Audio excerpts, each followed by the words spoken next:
Peace, peace. Welcome to Mama Living Healthy. I'm Tymay, and this is Kid. And today on So Boom, we will be talking about nail artistry. So, my first question for you would be, what inspired you to be a nail tech? I've always been into art in general, and when I was younger I liked having nice nails, and I had a lot of really bad experiences getting my nails done. So after the very last, like probably the worst one, I was like, I don't know anything about doing nails, but I feel like this is probably not what you're supposed to do, so I'm gonna go ahead and go and learn how to do it. So yeah, that was a major push. It's just feeling like I was getting really crappy service and really terrible nails. So I felt like I could have done a better job. Okay. So did you study like art separately, or was that something that came to you naturally?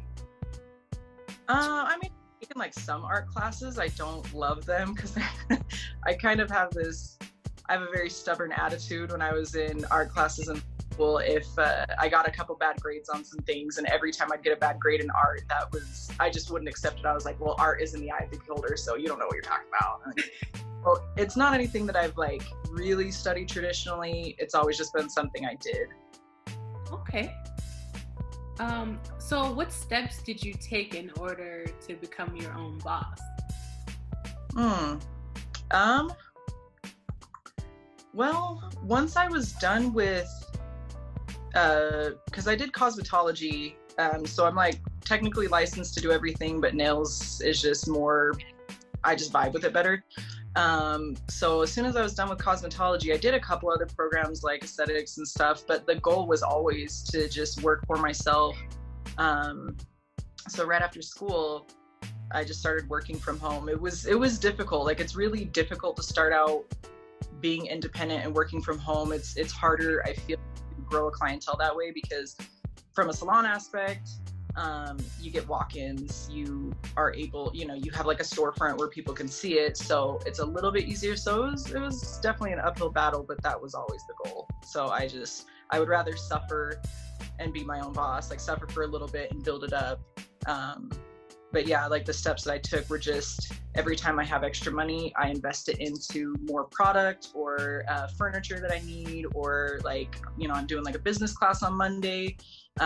Just anything that I can, any extra money, it usually goes towards investing in making sure that I can stay independent. Awesome. Okay. What advice would you give to potential clients about taking care of their hands and nails before coming to visit you? Before coming to visit me, and during being my client, and everything in between, like every nail tech, like if there's any nail techs watching, you can stick with me. Nails are jewels, don't use them as tools. That is the motto, and I need to like get it embroidered and put it on my wall, because there's just clients that will never give up on trying to use their nails as like a screwdriver or like rip packet. I know that especially right now, most people are doing so much online shopping, so you're getting packages almost daily. Do not use your nails to bust open the tape on your packages. Yeah, don't use it to like scrape crusted on food off of your dishes. Just don't use them to pop up the soda tab, like the tab on the can of soda. But in general, like what you can do to just give your hands, the skin on your hands, your nails, like the best health that they can have is just keep them moisturized, especially right now. Like, again, along with all the other things with quarantine, we're all washing our hands a ton, we're all using sanitizer a ton, but most people aren't putting that moisture back into their hands. So we all wash our face and moisturize it, but most people aren't doing the same for your hands, and your hands will show your age faster than anything because they're so neglected. So with all the sanitizing, make sure that you're using cuticle oil and lotion. Don't just think that lotion is enough. Use cuticle oil on the top, and like make sure you're rubbing it underneath that nail too. Cuticle oil is huge. Lotion. Don't use your nails as tools. Don't bite them. Don't bite your nails. It's not just a terrible habit and can look really gross, but just all the bacteria that's under there, you can really get sick, and it's really gross. So Yeah, those are the main factors you can, yeah. Those are great. What are the key signs that someone should leave a nail shop and never return?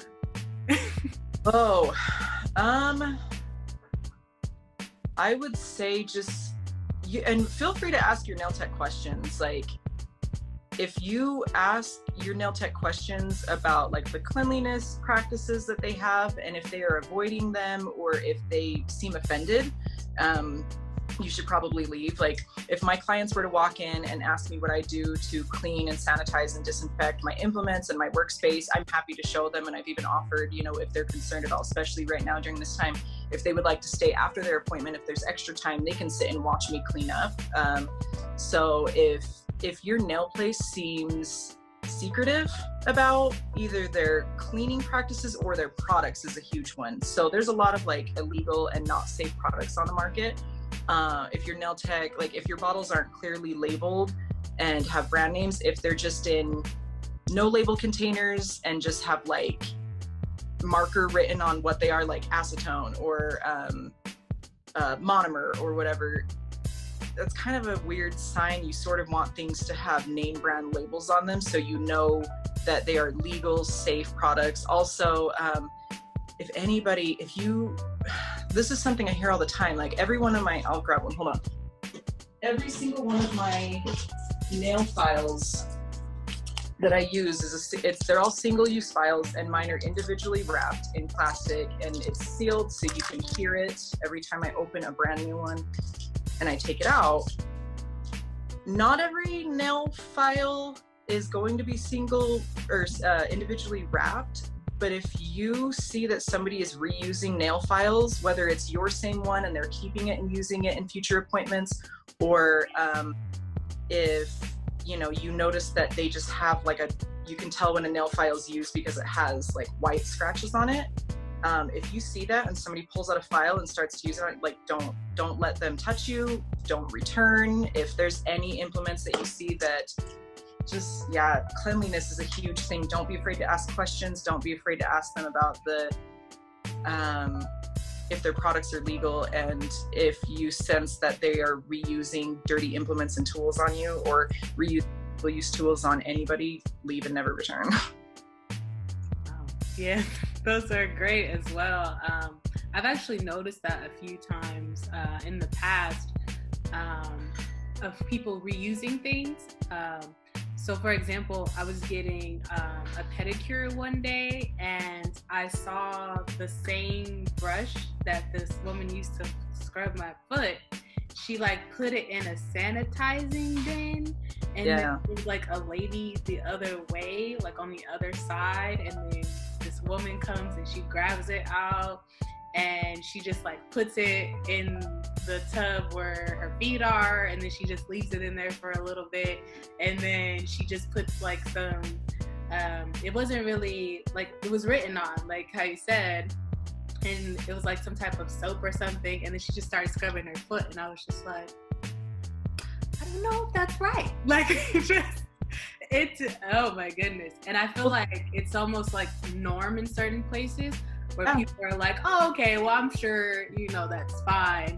But it's really not sanitary, like, at all. Oh, that's something that I've heard from, especially new clients.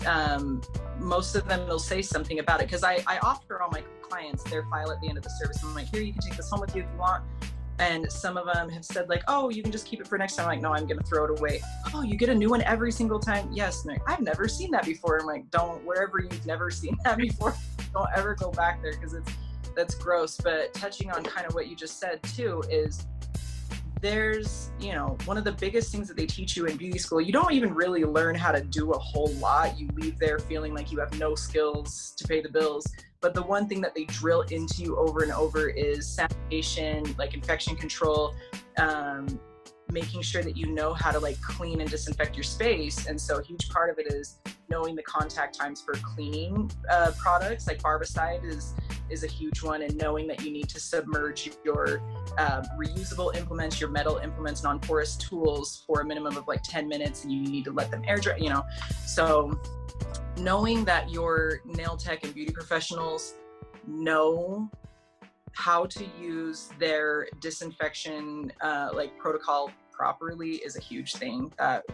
That's the biggest thing, especially right now. So just research the place that you're going, and don't be afraid to ask questions. If somebody's making you feel like you're a bad guy for asking questions, you don't need to be a patron of that establishment.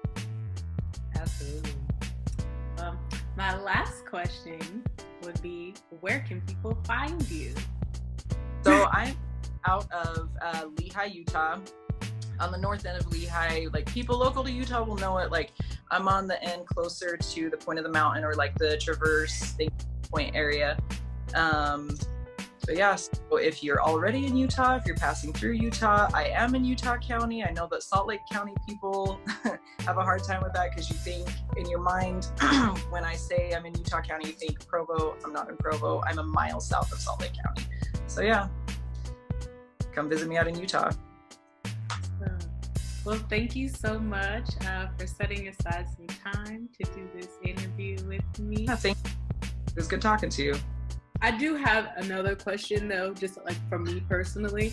I got my feet done, well, both my nails and my feet done with gel, and I don't know how to get it off. Do I have to go to someone to do that, or? You don't have to though. Do you have like acetone at home? I don't. So if you have the ability to like just go to Sally's or wherever, make sure that you it has to be 100% pure acetone. Mm-hmm. If you not pure acetone, like usually they're colorful, like a pink or a blue, are cut with like different things, and it would take way too long to, like, nail polish remover is what it would be labeled instead of just acetone. It'll say nail polish remover. Those won't like eat at the product fast enough. You'll be sitting there forever, and it probably won't get it all the way off. But like at Sally's, you can get a bottle about this big for like $3 or $4, I think. So really inexpensive. And if you have like cotton swabs and tin foil, so just take a cotton pad, or like, if you have like cottony face wipes or something, just soak it so it's pretty drenched in acetone. Place it on top of first, let me get to that part. So you need to like break the seal of the surface of the gel, because it's non-porous and the acetone needs to go down and eat. So the gel has a non-porous top. You just need to take like a buffer or a file and kind of file at the top of it so it's rough and you don't really see it super shiny anymore. Mm-hmm. You don't need to go crazy, but just buff it off, and then take the soaked cotton pad, place that on your nail, and then place like a tinfoil wrap over it. And just, you can do all your fingers and toes, sit there and watch an episode of whatever show. And after about 15-20 minutes, you can take them off and take like I don't even have one right here, but like the orange wood sticks, the little cuticle pusher sticks, or if you have a cuticle pusher at home, then you can like gently scrape it off, and it should just kind of come off and flake off. If you scrape off a top layer and you still feel some gel underneath, then re-soak the little cotton pad, put it back onto your finger, and wrap it again for another 10 minutes, and then the rest of it should come off. Oh, wow. Okay. And then make that after you're done with that, because acetone is so drying and will leave your nails and hands feeling super dry and brittle, cuticle oil and lotion. Okay, that sounds good. I will definitely do that. Because I've been struggling. I have not figured it out, and that was the perfect answer. So. Well, to like make a little video for my clients, just, some of them are concerned about leaving the house and they want to take their own product off.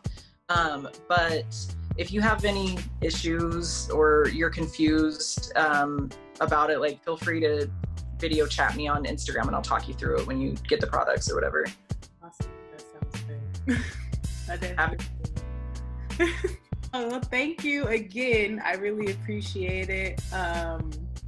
I'm learning so much from you, from Instagram to this interview. So I hope it's really helpful to others as well, because it seems, like I said, a lot of people just take what they get, and they don't, know what to expect or what to do in those situations. So definitely. I'm glad of any help that I can be to make sure that people are they know how to seek out and find quality service providers and receive quality service every time. Like, you don't need to get crappy nails.